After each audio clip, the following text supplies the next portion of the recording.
Hey guys, this is BiggehSmallz MGS, and today I've reached the end of my project. What you will see here is how I optimized the final act of Metal Gear Solid 4 doing a single segment Big Boss Emblem speedrun. I've already done videos on all the previous acts, so please go check those out if you haven't already. I'm going to show you how I broke this act. Let's not waste any more time. This is how BiggehSmallz speedruns Metal Gear Solid 4. Act 5. We'll start with the Outer Haven ship bow. Now I already showed this in a previous video, but we'll go over it again. So, first thing we'll do is this. You see, after one quick change, we have the MGL140 with the stun grenades on. Remember what I did at the end of the Gecko fight back at Act 4? That's why I did what I did there. Perfect setup. We'll start by firing off a shot and taking these two out. Then I'll ready my chaff grenades. I'll throw the chaff right here. Then when I turn the corner, I'm going to put the drum can on. Then I'll pause, go to the weapons menu. I'll replace the railgun with the Mark II. What we'll do now is just roll over these three frogs right here, and just get out and move forward. By the way, the reason I threw that chaff grenade is because it slows down the Gecko that was supposed to jump right there. If you didn't throw it, he would have been there, and if you kept moving, he would have caught you. Moving on. Now we could just go ahead and run over to the watertight door and open it up.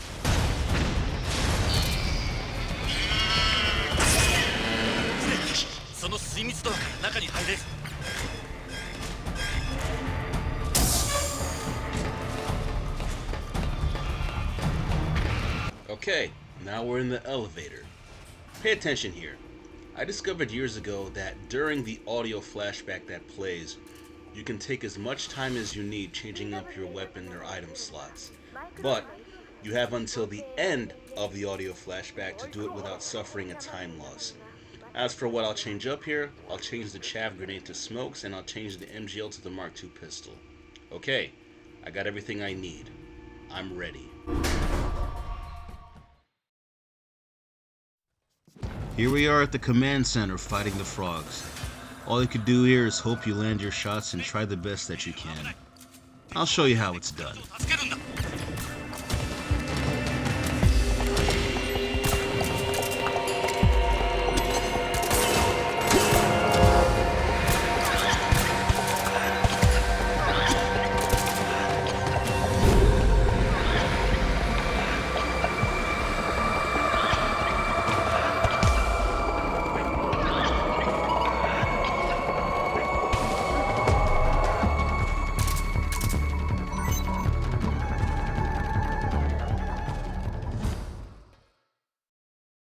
Okay guys, I'm gonna need you to sit down for this.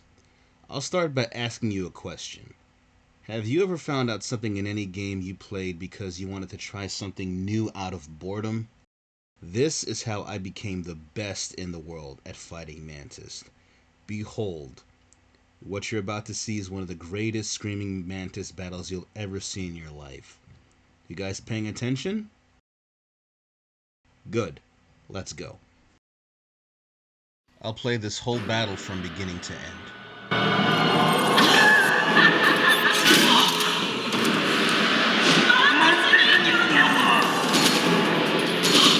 See that right there? I didn't wait for her to move. I made her move by shooting at the doll again as quickly as possible. Now, when she gets to the next spot, you can try to hit the doll again, but she's more likely to fake you out, causing you to miss. To get the timing right, you'll need a lot of practice. You repeat this process over and over again, and it'll shave off a lot of time from this fight.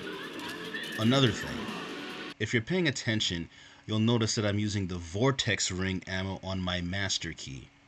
I've had it switched to this ammo since the end of the Laughing Octopus battle. Using it makes it less likely that you'll kill anyone here by accident, screwing up your big boss rank. Now with that out of the way, let's move on.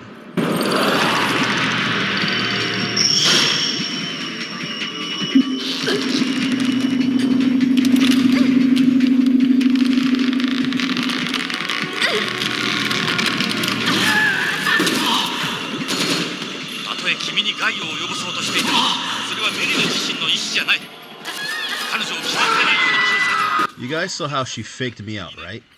That is very likely to happen in Phase 2. Another thing that could happen is she does the double teleport towards you, attempting to slice you up. In my experience, it is possible to get through this phase and the rest of this fight without either of those things happening, but the timing is very strict. You can call it RNG, but it mostly has to do with the bullet spread, in my opinion. Let's continue.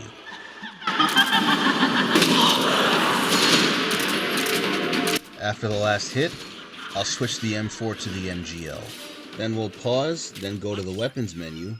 We're going to replace the Mark II with the Mantis doll. Then we'll just remove the smoke grenades from the menu and replace them with nothing. The operator will be placed back in the weapons lineup for Screaming Beauty. It'll be placed in an empty slot instead of it replacing something you actually need, so just make sure you leave an empty slot.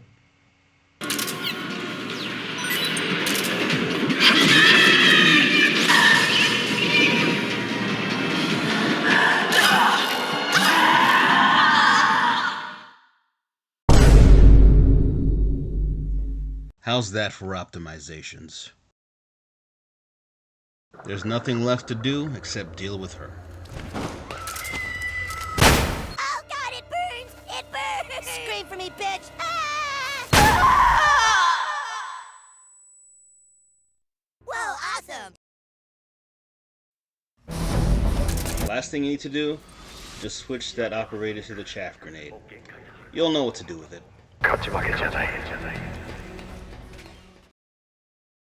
With all that said, there's really nothing else for me to talk about. The last big hurdle in this game is the battle with Liquid Ocelot. If you could find a way to survive the RNG gauntlet that is this fight, then congratulations. This fight and your execution in it will have perhaps the biggest effect on your final time.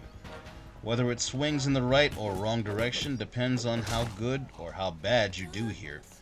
There's no advice I can give you in regards to that. Just get in there and hope for the best.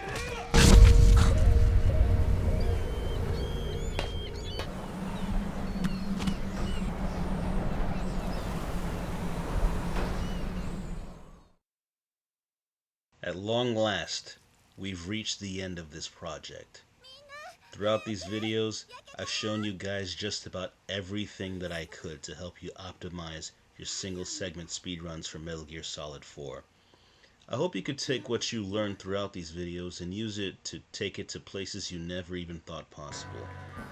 I'll be waiting for you guys to smash the official record. I know what my best is, and now I want to see your best. I'll be looking forward to seeing how you respond to this challenge that I'm posing to you today. I'll say this. The final time that you're looking at is a result of me saving throughout the game and doing the best single segment methods that I could. This isn't actually my best time, but what I was able to do is pretty close to this. I'm off by just over a minute. So, do with that information what you will. And with that, I shall bid all of you farewell. For now. I'm glad I was able to share all this knowledge with you. It was my pleasure to do so. So, with all that guys, this is BiggehSmallz MGS signing off. You guys take care. Have a good one.